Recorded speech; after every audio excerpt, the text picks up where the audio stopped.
안녕하세요. 잡부예요. 노을 끝내주죠. 하지만 다음 날입니다. 문제의 돌들은 여전히 붙여지고 있어요. 이제 절반 했네. 다행히 방통은 아주 완벽하게 작업이 되었습니다. 수분이 빠져나가지 않게 위에는 비닐을 한 번씩 쳐뒀고요. 방통이 끝났다는 건 내부 공사를 진행할 수 있다는 이야기. 외부는 외부대로 놔두고 내부는 공사를 진행합니다. 자, 뭐부터 하면 될까요? 맞춰보세요. 빌드하우스 대표님은 스터드 사이에 들어간 콘크리트 찌꺼기들 긁어내는 중. 요 안에 이제 단열재가 들어가야 하기 때문입니다. 오늘 시공될 단열재들은 요 목주주택의 최고 장점 중에 하나인데요. 그건 조금 이따가 보시면 되고, 뭔가가 또 차에서 많이 내려지고 있죠? 단열재 아니고 이건 뭘까요? 계속해서 날라지는 오늘의 부품들. 이 녀석들의 정체는 다름 아닌 전열교환기에 들어갈 부품들입니다. 전열교환기 들어보셨나요? 요즘에는 신축 아파트에도 반드시 설치를 하게 되어 있어서 많이들 익숙하실 텐데, 실외의 공기를 내부로 빨아들여서 환기를 해주는 그런 장치입니다. 산속인데 그냥 문 열면 되지 않나 했었는데, 이게 없으면 미세먼지가 심한 날에는 꽤 곤란하다고 하더라고요. 실제로 직접 지은 집에 살고 계시는 빌더팀의 강력 추천으로 사용을 하게 되었습니다. 저기로 공기가 들어가고 또 나오는 그런 구조예요. 이것만 있으면 이제 미세먼지 두려울 게 없겠죠? 근데 다락에 올라왔다가 누군가의 취침 흔적을 발견했습니다. 아이, 선수 뺏겼네. 제품은 전열교환기로 가장 유명한 힘펠사의 전열교환기를 선택했습니다. 화장실 환풍기로 유명해서 아마 알고 계실 거예요. 자, 두근두근. 짜자잔. 요 녀석이 실내 공기질을 책임져줄 녀석입니다. 열교가 발생하지 않도록 이렇게 스티로폼으로 제작된 내부에는 필터가 들어가 있는 방식.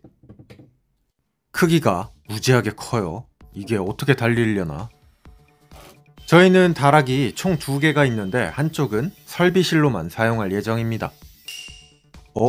생각보다 빨리 바로 달렸어요. 그리고 또 이어지는 무수한 배관 연결 중. 어이, 뭐야? 밖에서 갑자기 우당탕탕 해가지고 나와봤는데, 지난번 지중화 작업을 한 전선들에 전봇대가 심어지고 있습니다. 뭐야 저기서. 와, 구멍 어떻게 파나 했는데 이거 꿀인데요? 아니, 나무 심을 때 이거 있으면 만그루도 심겠는데? 뭐야 이거? 엄청 빨리 끝나는데?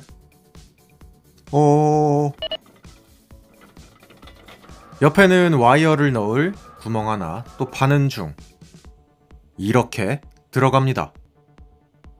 그리고는 대망의 전봇대가 들어가야겠죠? 와, 집 짓다 보니까 전봇대 작업하는 것도 구경하게 되고 좋은 경험 많이 하는데요. 이 녀석 아주 늠름합니다. 지중화 작업을 안 했으면 이게 7개인가 8개인가가 가물쳐못에 박히게 됐는데, 지중화 작업을 하기 참 잘했죠? 자, 전봇대는 여기서 끝났습니다. 고세 하우스로 올라와 보니 이쪽에도 전열교환기, 배관 작업이 모두 다 끝났는데요. 흡사 스파이더맨의 옥투포스를 보는 듯한 요 엄청난 모습. 각 방에 공기를 빨아들이고 실외 공기를 끌어들여서 필터로 한번 걸러주고 각 방에 또 분배하는 방식입니다. 환기를 하지 않으면 실내 이산화탄소의 농도가 쌓일 수 있다고 하는데, 이 녀석들이 있으면 두려울 게 없겠죠? 말로만 들었던 배관이 정말 어마무시합니다. 천장이 뚫려있는 오픈 천장 구조라서 기사님들이 많이 애를 먹으셨을 듯. 쭉 이어져 나가요. 공기를 빨아들이는 파이프는 저렇게 연결이 되었고요. 저기도 돌을 붙이기 위한 마감 작업이 끝이 났습니다. 아직 본체는 달지 못했지만 사용을 하면 어떨지 정말 기대가 됩니다. 법으로 강제하는 이유가 있겠죠? 와, 이 장난이 아니구나 이거. 자, 힘펠사의 전열 교환기 설치는 여기서 마무리. 공사 막바지에 이르러서 요즘 여러 공정이 동시에 진행이 되고 있습니다. 오늘은 낯익은 차 한 대가 들어왔는데요. 빼꼼 모습을 드러내고 있는 저 녀석들. 포장지를 벗겨내면 짜자잔, 머릿고기가 잔뜩 나옵니다. 저거 저희 영상 보셨던 구독자분들은 다들 아시죠? 단열재, 성면 아니고 그라스울. 엄청나게 많이 받았어요. 지금 줄스하우스에는 외단열만 완성이 되어 있는 상황인데요. 몇 년 전 강화된 단열 규정으로 이것만으로는 준공 허가를 받을 수가 없습니다. 그래서 이 안쪽에도 단열재를 빼곡히 채워 넣어야 하는데요.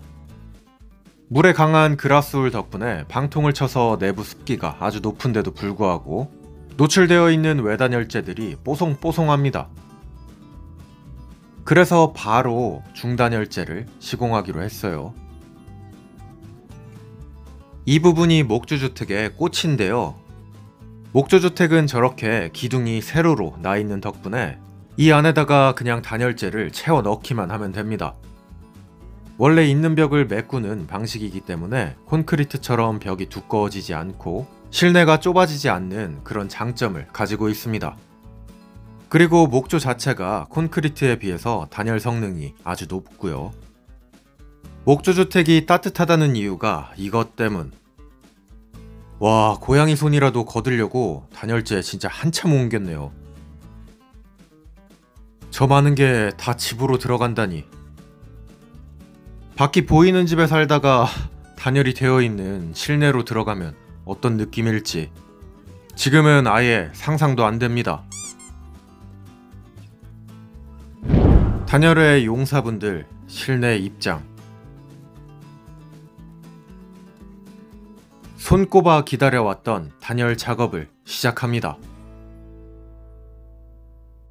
외단열재로 사용이 되었던 단열재들은 두께가 50mm였지만 요 녀석들은 두께가 140mm.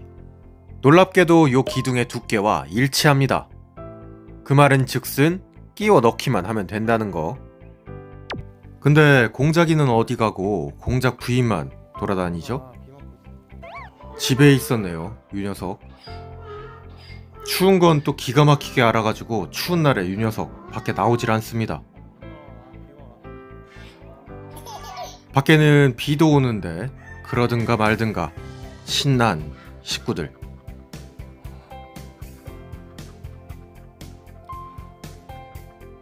마지막으론 시끄러운 거위들까지 비 오는 날을 만끽하고 있어요. 그리고 이날은 전편의 지붕 방수 테스트를 확인했던 날이기도 합니다. 이제 비가 오고 나면 날이 엄청 추워진다는데 괜찮겠죠? 괜찮은 거 맞겠죠?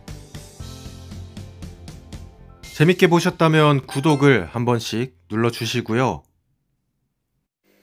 오늘의 영상은 분량 조절 실패로 여기까지 보여드릴게요. 단열재가 정말 무지하게 많이 들어갔는데 지붕 천장에 몇 밀리나 들어갔는지 한번 맞춰보세요. 감사합니다. 김줄수였어요. 뿅. 엄선된 제주도의 13브릭스 감귤. 선별기로 한 번씩 골라서 오는 녀석들입니다. 귤 드시다 보면 신 것도 나오고 단 것도 나오고 막 제각각이죠. 요것들은 오렌지 주스 먹는 느낌으로 아주 맛있게 드실 수가 있습니다. 수확하고 3일 이내에 모두 다 발송을 하고요. 제가 먹어본 귤 중에는 가장 맛있습니다. 자세한 내용은 링크를 확인해 보세요.